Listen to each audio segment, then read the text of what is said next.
Today I'm going to walk you through graphing a quadratic function.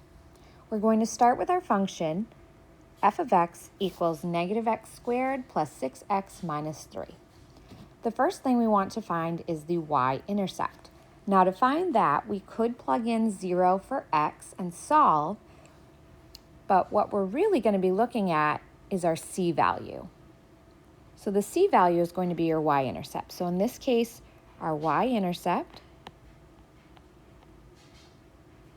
is negative 3. Now remember, when we're talking about a quadratic, I say the c value here. We have an a, that's out front of the x squared, a b, that's out front of the x, and the c, that's the constant. So our a in this case is negative 1, b is 6, and c is negative 3. Now this is going to be important when we go to look for the axis of symmetry.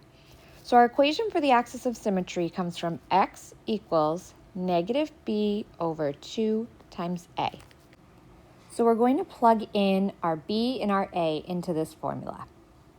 So we have x equals negative b, and our b is 6, over 2 times a, which is negative 1 in this case. So if we simplify that, we get negative 6 over negative 2, which simplifies to positive 3. And that's our axis of symmetry. So what this is saying is that we have a straight up and down line through where x equals 3. This is going to be the middle of our parabola. Now, when we're looking at this axis of symmetry, we know our vertex of our parabola will be on this line. So we're going to take this x value, this x equals 3, and we're going to plug this into our function wherever we see an x. Our output here will give us our y value of our coordinate of our vertex. So we already know that part of our coordinate for our vertex is 3. So I'm going to take this. I have negative times 3 squared. Now remember, this negative out front of our x squared is a negative 1. Plus 6 times 3 minus 3. 3 squared is 9 times negative 1. Going to give us negative 9 plus 18 minus 3. Now we're going to simplify this, and that will give us 6. So our y part of the coordinate for our vertex is 6. So the coordinate for the vertex is 3, 6. All right, so the next part I'm going to ask you to do is make a table of values that includes the vertex. We already have 2 points that we can plot on our graph from the information that we've solved for in parts A through C. So the first piece we have is the y-intercept. We know the y-intercept is negative 3. Now, remember, if you're plotting that point, that y-intercept is on the y-axis. So our x value, whenever we have a y-intercept, is always going to be 0.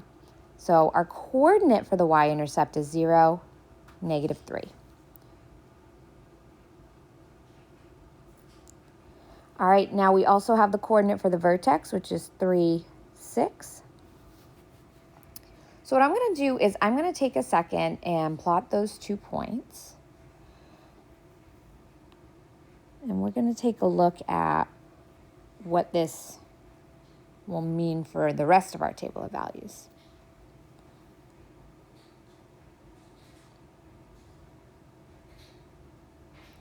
Now I'm also going to draw in my axis of symmetry.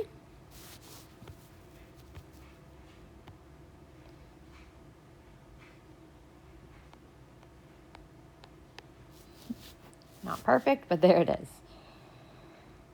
All right, so when we're looking at a parabola, we know that this is symmetric on either side of the axis of symmetry. And what that means is that whatever we have on one side is going to be like a mirror image on the other side. It's reflected on the other side.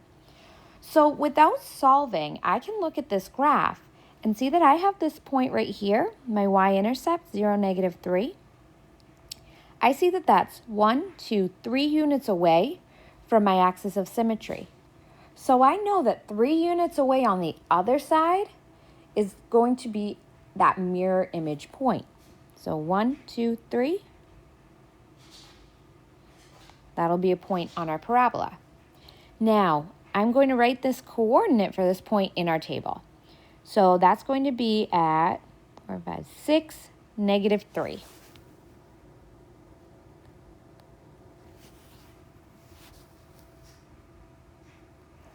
All right, so now what I'm going to do is I'm just going to pick a random x value to plug in just so we can get a few more points for our parabola. Now, what I like to do is pick a nice simple number. We don't want anything too crazy. We want something that looks like it might fit on our graph. It'll just make everybody's lives easier if we do it that way. So I'm going to zoom back out a little so I can see my function. And I'm just going to pick the value where x equals 1. So instead of x, I'm going to plug in 1 everywhere that I have an x.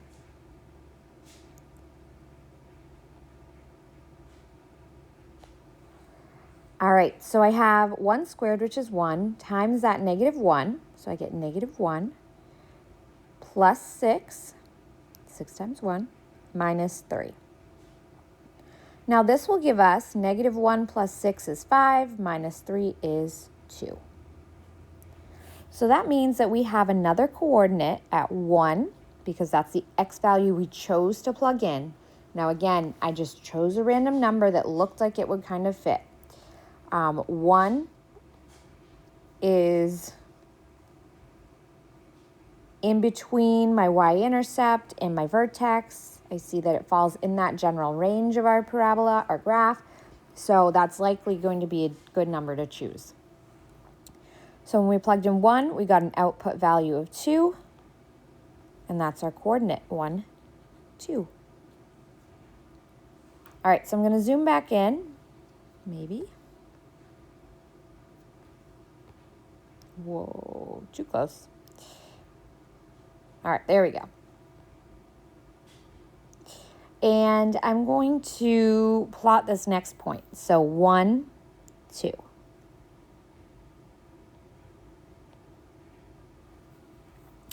Now to get our 5th point. Now I ask you to get 5 points because that gives us a pretty good picture for what our parabola is going to look like. But to get this 5th point, I'm going to do the same thing we did to get the point 6, -3.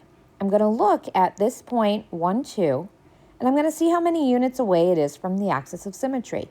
From there, I'm going to count in the opposite direction to find that mirror image point.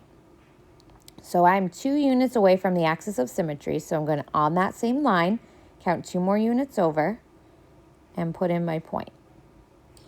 So that point is at 1, 2, 3, 4, 5, 2. So from here, I can sketch my parabola.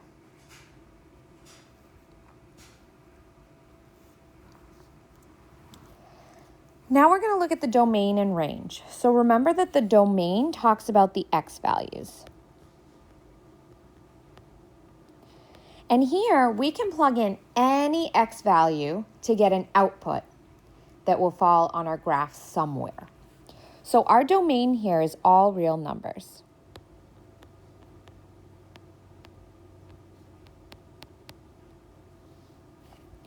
Our range talks about the y values. Now what you'll see is at the vertex, that's kind of a big piece for our graph because we see that above our vertex in this case, there are no other points for our graph. So everything lies below that vertex. So at and below the vertex. So our range is talking about our y values. Our y values are only going to be at 6 and below. So you see there's nothing above that vertex. There are no y values greater than 6 that we can possibly get from this function. So our range is y is less than or equal to 6 because all of those y values are going to be smaller than or equal to 6. And again, we're going to look at the y coordinate of our vertex to help us figure that out. All right, so next I want to look at the roots. Now the roots can be kind of tricky. And what I'm just going to have you guys do is estimate where your roots would fall. Now, there will be cases where you will not have roots at all because our roots talk about where our graph crosses the x-axis. And sometimes we'll have graphs that will not cross the x-axis, and that's okay. So that's why it says if possible. So the if possible means if we do cross that x-axis. And again, I just want you to estimate. So I'm going to zoom in a little, and everybody's graphs will be a little bit different. But I'm going to estimate that we have these two roots here. So one right here and one right here. So I'm going to estimate where these x's are, so where we cross this x-axis. So I'm going to write that as x equals, and this looks like it crosses at about 0. And x equals, let's see, this looks like it crosses at about 1, 2, 3, 4, 5, let's say 5.8. Keep in mind, everybody's graph will likely be a little bit different. Sometimes your coordinates that you get for your table will fall on that x-axis, so you'll have the exact coordinates for them. But in this case, we're just going to estimate. And lastly, we're going to talk about the maximum or minimum. Now, maximum or minimum, in this case, we have a maximum, and that's saying that we have a highest point on our graph and everything else lies below it. Now, the maximum or minimum talks again about that y value in our coordinate for our vertex. So in this case, our maximum, so I'm going to write that we have a maximum, and that's equal to the y coordinate of our vertex, which is 6. Now we would have a minimum if our parabola opened upwards, because we'd have a low point on our graph and there'd be nothing lower than that. That's the lowest point on our graph. But in this case, we have a maximum because we have this highest point, nothing's above that, everything is below it. So that's one of the problems that we're going to be looking at for graphing, sorry, it's shaking, for graphing a quadratic. So this again walks you through each of these questions I'm going to ask you. I want to take a second and go to the note sheet that I have given you guys as well. And this is asking the same questions, but I just wanted to kind of have a place for you guys to summarize what you're doing at each step. So remembering that when we have a quadratic here, we have an A, B, and C. All right, the A goes with that x squared term or whatever variable we have squared. The B is with our x term, and our C is the constant. So remember, to find the y-intercept, you're just going to identify the C value. And we can write that as a coordinate as 0 and then whatever our C value is. Right, and that's going to go in your table as well. All right, axis of symmetry. We have x equals negative b over 2 times a. So you're going to use your a and b from that quadratic that we originally started with, and you're going to plug that in. Your final answer will be x equals some number. And this is going to be a straight up and down line on our graph. Now to find the vertex, we're going to take this number that we found here for x, and we're going to plug it into our function wherever we see an x.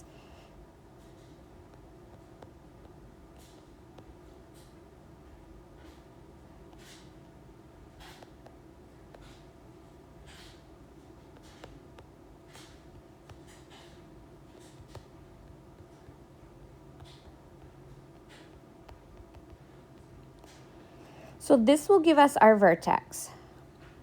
So our x value here is going to be the number that we found right here for our axis of symmetry, and our y value is going to be the answer that we get from doing this math right here. Let me plug it back in. Next, you'll make a table of values. So remember that you already have 2 of the coordinates at this point. So you have the y-intercept and you have your vertex. From there, you're going to want to look for those mirror images. So looking at your y-intercept, see if you can find what's on the opposite side of that axis of symmetry. Then you want to pick one random point. Again, keep it simple, keep it small, keep it looking somewhere near what's on your graph already. Plug that into your function like you did to find the vertex, and then that'll give you a y value. That can also go on your graph. From there, you're going to look for that mirror image over the axis of symmetry as well. So it's helpful as you're doing this to be graphing the function as you're going, especially once you get those first 2 points. That'll give you a little bit of an idea of what to expect for your other spots on your graph. So again, the domain talks about your x values. All right, and with what we're doing here, that's always going to be all real numbers. Because there's never going to be an x value that you can't plug into your function. The range, however, talks about the y values. Now, this is going to come in 2 different ways. I'm going to use a picture down here.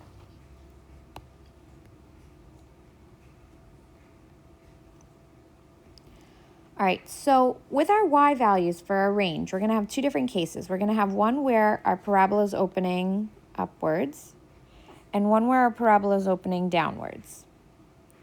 Now, if our parabola is opening up, that means that our a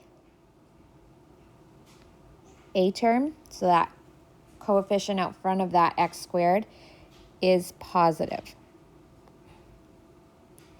And that means that we're going to get something where we have y is greater than or equal to some number. And remember, that number is going to be the y value in our vertex.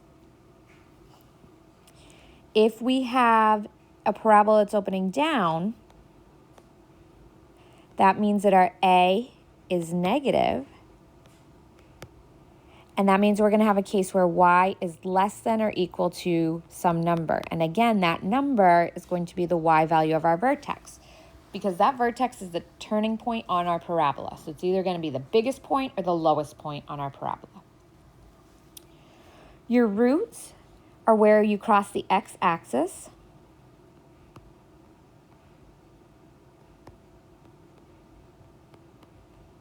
And you're going to have either 1 or 2 of those. And remember that you're going to write your answer as x equals whatever the numbers are. And it's okay, you might need to estimate in this case. All right, and lastly, the max or min. So again, looking at these 2 examples I kind of sketched out here, we're going to have a maximum when a is negative. All right, and that's because that's going to be the highest point, and we're opening downward from there. We're going to have a minimum when a is positive, because that's the lowest point on our graph. And again, what you're going to write for your answer here is you're going to write either max equals, and that's going to be the y value of the vertex, or minimum equals the y value of your vertex. So this is a summary of all the things that we're looking for when we graph a quadratic. Make sure you keep this note sheet handy. I think it'll be a good way to organize your thoughts as you're learning how to work through this. And hopefully this will be a helpful video for you.